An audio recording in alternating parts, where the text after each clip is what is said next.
और बात करते हैं महायुद्ध की। इजराइल और लेबनान 10 दिन के सीजफायर पर राजी हो गए हैं। ये एक अच्छी खबर है। अमेरिकी राष्ट्रपति डोनाल्ड ट्रंप ने इसका ऐलान करते हुए कहा कि दोनों पक्ष युद्ध विराम पर सहमत है। ये युद्ध विराम भारतीय समय अनुसार देर रात 2:30 बजे से लागू हो गया है।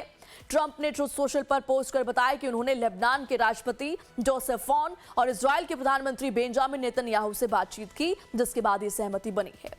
उन्होंने बताया कि वो नेतन्याहू और जोसेफ ऑन को वॉशिंगटन में बातचीत के लिए न्योता भेज रहे हैं। इस हफ्ते वॉशिंगटन में दोनों देशों के बीच 34 साल बाद पहली बार सीधी बातचीत हुई थी, जिसमें अमेरिकी विदेश मंत्री मार्को रूबियो भी शामिल थे। ट्रंप ने कहा कि उन्होंने उपराष्ट्रपति जेडी वेंस, विदेश मंत्री मार्को रूबियो और joint chief chairman general Dan Caine को निर्देश दिए हैं कि वो दोनों देशों के साथ मिलकर स्थायी शांति सुनिश्चित करने की दिशा में काम करें। तो कह सकते हैं कि एक तरफ जहां 21 अप्रैल से पहले इधर ईरान और अमेरिका के बीच में जो बातचीत होनी है, अगले राउंड की बातचीत जब भी वो हो, वहां पर भी एक कोशिश यही है कि जल्द से जल्द निष्कर्ष निकला जाए। दूसरे मोर्चे पर जहां इजराइल और लेबनान के बीच में काफी दशकों के बाद एक आमने सामने बैठ करके जब मीटिंग हुई, बातचीत हुई, तो देखिए उसका निष्कर्ष क्या निकला है। ये बड़ी खबर है और एक अच्छी खबर है। लेबनान और इजराइल के बीच सीज फायर, ये वॉर ब्रेकिंग है। देर रात से लागू हुआ है युद्ध विराम और भारतीय समय अनुसार 2:30 बजे से लागू हो चुका है। वॉशिंगटन में सीधी बातचीत के बाद ऐलान हुआ है। अमेरिकी राष्ट्रपति ट्रंप ने ऐलान किया है। तो देखिए ये बड़ी खबर। और जहां पर 2 हफ्ते का सीज फायर इधर ईरान, अमेरिका, इजराइल के बीच में हुआ, तो वहीं अब जो है ये भी एक अच्छी खबर इस दूसरे मोर्चे से आ रही है कि लेबनान और इजराइल के बीच सीज फायर हुआ है। देर रात ये लागू हो चुका है, युद्ध विराम लागू हो चुका है। वॉशिंगटन में सीधी बातचीत के बाद ये ऐलान हुआ। अमेरिकी राष्ट्रपति ट्रंप ने इसका ऐलान किया है। तो लगातार आपको बता रहे हैं कि क्या इस वक्त इस युद्ध से बड़े अपडेट्स सामने आ रहे हैं। अब आपको बताते हैं कि डोनाल्ड ट्रंप को लेकर के क्या कुछ जो है बड़ी खबर है। लेबनान इजराइल सीज फायर पर ट्रंप का बयान। इजराइल और लेबनान के पीएम को न्योता। 1983 के बाद पहली बार सीधी वार्ता के लिए न्योता दिया गया है। दोनों पक्ष शांति चाहते हैं, ये कह रहे हैं डोनाल्ड ट्रंप। देखिए, इसको हमने कई बार अपने पैनलिस्ट से भी समझने की कोशिश की कि जब एक तरफ इजराइल और लेबनान के बीच में बातचीत हुई है, तो क्या इसका इंपैक्ट इधर दूसरे मोर्चे पर भी पड़ेगा। आज भी इसको समझने की कोशिश करेंगे, क्योंकि ये पॉजिटिव सिग्नल जरूर है। और इस पूरे सिनेरियो को लेकर के लेबनान इजराइल सीजफायर पर ट्रंप ने बयान दिया है और ट्रंप कह रहे हैं कि दोनों पक्ष शांति चाहते हैं। वहीं हिजबुल्लाह को लेकर ट्रंप ने बयान दिया है। हिजबुल्लाह भी सीज फायर में शामिल है। उम्मीद है हिजबुल्लाह सही रास्ता चुनेगा। सभी पक्षों के लिए ये बेहद अहम वक्त है। तो देखिए, लेबनान जो कि लगातार कह रहा है कि हिजबुल्लाह को हमें शामिल मत करिए, वो खुद हिजबुल्लाह से परेशान है। और अब देखिए, जहां पर सीज फायर हुआ है इजराइल और लेबनान के बीच में, तो वहीं ट्रंप ने यह भी कहा है कि इसमें हिजबुल्लाह भी सीज फायर में हिजबुल्लाह भी शामिल है। और यह भी कहा है कि उम्मीद यही है कि हिजबुल्लाह सही रास्ता चुनेगा, क्योंकि जाहिर तौर पर सभी पक्षों के लिए यह बेहद अहम वक्त है। और इस बीच एक और बड़ी खबर, लेबनान इजराइल सीज फायर का ट्रंप ने स्वागत किया है। सहमति बनी तो सीज फायर बढ़ाया जा सकता है। इजराइल हमला नहीं करेगा, यह आश्वासन दे रहे हैं डोनाल्ड ट्रंप। इजराइल को ये देखिए, इजराइल को लेकर के तमाम अपडेट्स इस वक्त सामने आ रही है। इजराइल को आत्मरक्षा का अधिकार है। तो इजराइल एक तरफ जहां हिजबुल्लाह के खात्मे का ऑपरेशन लगातार कर रहा था, अब ये सीज फायर हुआ है और ट्रंप कह रहे हैं कि इस समझौते में, इस सीज फायर में हिजबुल्लाह भी शामिल है। हमारे साथ स्पेशल गेस्ट जुड़े हुए हैं। Retired major general Anuj Mathur, defence expert हमारे साथ है। Retired group captain UK Devnath हमारे साथ जुड़ चुके हैं, आप भी डिफेंस एक्सपर्ट हैं। और साथ ही साथ retired air commodore Rana Mehndi Ratta, आप भी डिफेंस एक्सपर्ट हैं। आप तीनों का बहुत बहुत स्वागत सर लाइव टाइम्स पर। सबसे पहले माथुर सर, मैं आपसे समझना चाहूंगी, आपने मुझे ये कल भी समझाया था कि लेबनान और इजराइल के बीच में जो बातचीत चल रही है वो कितनी महत्वपूर्ण है। अब जब सीज फायर हो गया है, इस सीज फायर को आप कैसे देख रहे हैं? ट्रंप कह रहे हैं कि इसमें हिजबुल्लाह भी शामिल है। क्या ये सीज फायर कामयाब हो पाएगा सर, क्योंकि इसको एक्सटेंड करने की बात ट्रंप ने कही है? देखिए, उम्मीद करनी चाहिए। जय हिंद प्रेरणा। हमको उम्मीद करनी चाहिए कि सीज फायर कामयाब रहे। सीज फायर में भी बहुत सारे फैक्टर्स जो हैं वो इसमें इसमें कहीं ना कहीं निकल करके सामने आए हैं।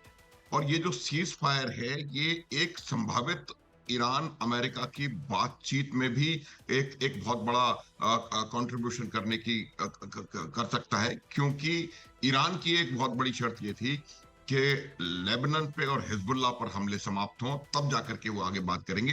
तो ये कहीं उन्होंने, अमेरिका और ईरान ने प्रयास किया है कि इसको किसी प्रकार से, ये शर्त ईरान की, शर्त नहीं कहूंगा, ये कंडीशन उनकी ईरान की को माना जाए या महत्व दिया जाए। तो ये वजह है।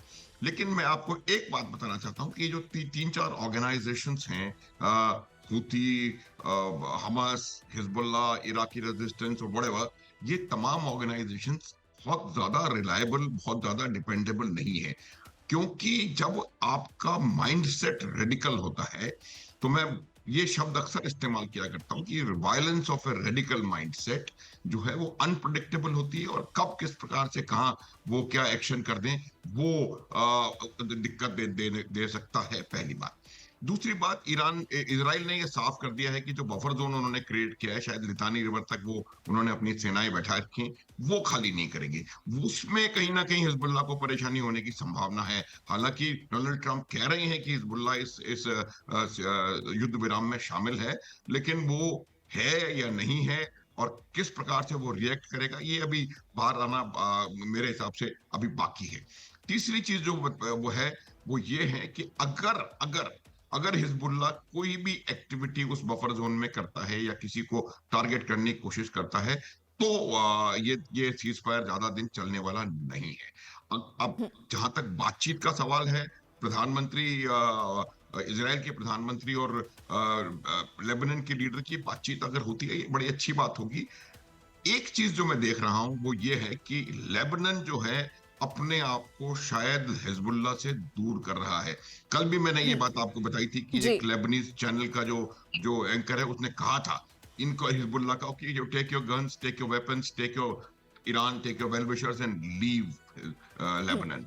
क्योंकि हिजबुल्लाह की वजह से लेबनान में लगातार नुकसान हो रहा है। ये बात लेबनान को अब समझ में आने लगी है। इसको कनेक्ट हमें इससे करना चाहिए कि जब शुरू हुआ था युद्ध, तब भी जी, लेबनान ने ये बात कही थी कि वी आर नॉट बिल्कुल हिजबुल्लाह। ठीक है तो सर। ये कहीं जी, ना कहीं एक बहुत बड़ा हाँ, ओके, बिल्कुल ठीक है सर। इसी को मैं यू के देवनाथ सर आपसे भी समझने की कोशिश करूंगी। प्रॉक्सीज पर हम भरोसा नहीं कर सकते, ये बात बिल्कुल सही है। हालांकि हिजबुल्ला भी सीज फायर में शामिल है, ऐसा ट्रंप कह रहे हैं। इस सीज फायर को आप कैसे देखते हैं?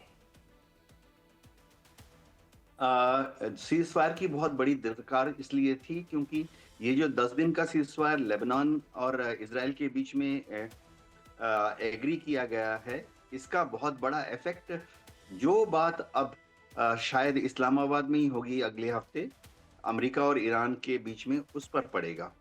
सबसे बड़ा फैक्टर आजकल के लिए ये है, अगले 24 घंटे 48 घंटे में क्या हिजबुल्लाह इस सीज फायर का जो अंडरस्टैंडिंग है उसके मूल भाव को समझ सका है कि नहीं। हिजबुल्लाह ने पहले भी कई बार ऐसा हुआ था कि सीज फायर खत्म होने के बाद भी छोटे छोटे कुछ रॉकेट दाग दिए थे इजराइल के ऊपर। हिजबुल्लाह बहुत ही लूजली ऑर्गेनाइज्ड गुरिल्ला फोर्स है, तो ऊपर से जब आदेश आते हैं तो कमांड एंड कंट्रोल थोड़ा कमजोर ही होता है। कहीं कोई लड़का, कहीं कोई गुरिल्ला, कहीं कोई आतंकवादी मानसिकता वाला व्यक्ति, सब बच्चे होते हैं। हिजबुल्लाह के ज्यादातर फाइटर्स जो हैं 16 साल, 18 साल, 22 साल के होते हैं। एक रॉकेट लॉन्च कर देता है और उसके बदले में इजराइल क्या करता है, तुरंत कहता है कि होस्टाइल एक्टिविटी शुरू कर दी है हिजबुल्लाह ने। तो इजराइल अपने 10 जहाजों को भेज के 20 बॉम्ब गिरा देता है, एक एक हजार किलो के, 20,000 बॉम्ब। तो इजराइल को थोड़ा सा इस बार अपने ऊपर कंट्रोल करना पड़ेगा, बेसब्री ना दिखाए, तो फिर ये 10 दिन का सीज फायर लास्ट कर सकता है। जी ठीक कहा आपने। अब मैं आती हूँ मेहंदी रत्ता सर आपके पास, और यही आपसे भी समझने की कोशिश करती हूँ, क्योंकि इस सीज फायर का होल्ड होना बहुत जरूरी हो जाता है, क्योंकि इसका इम्पैक्ट जो है वो ईरान, इजराइल और यूएस के बीच जो इस वक्त सीज फायर हो रहा है उस पर भी पड़ेगा, क्योंकि वहां पर भी दूसरे राउंड की वार्ता भी बाकी है। जी हाँ, नमस्कार and hello to my fellow panellist also.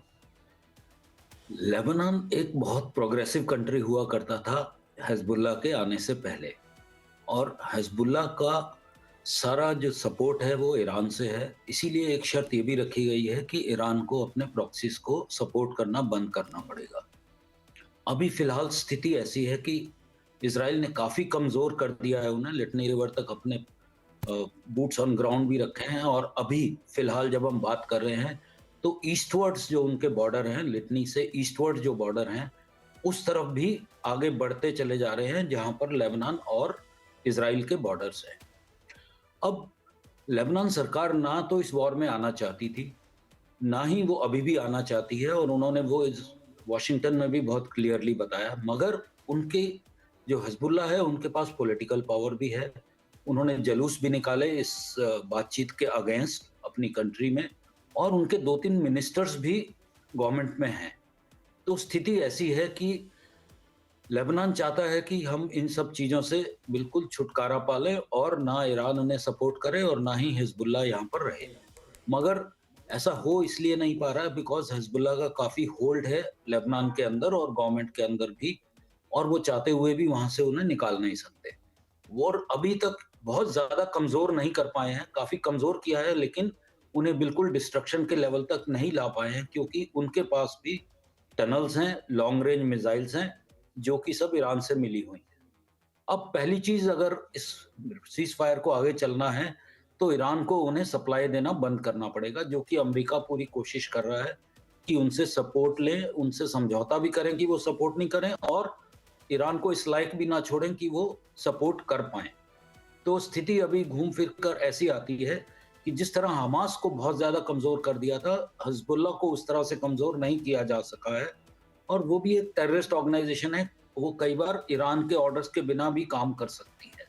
और फिलहाल जितने भी ब्रिजेस और रोड्स थे रिवर्स के ऊपर, लिटनी रिवर के ऊपर, उन सबको तबाह कर दिया गया है ताकि इनसे कोई इमीडिएट थ्रेट ना रहे। मगर थ्रेट रहेगा, और जैसा कि आपको अभी बताया, ये कभी भी वॉर दोबारा भी स्टार्ट हो सकती है और अटैक भी कभी भी दोबारा हो सकता है।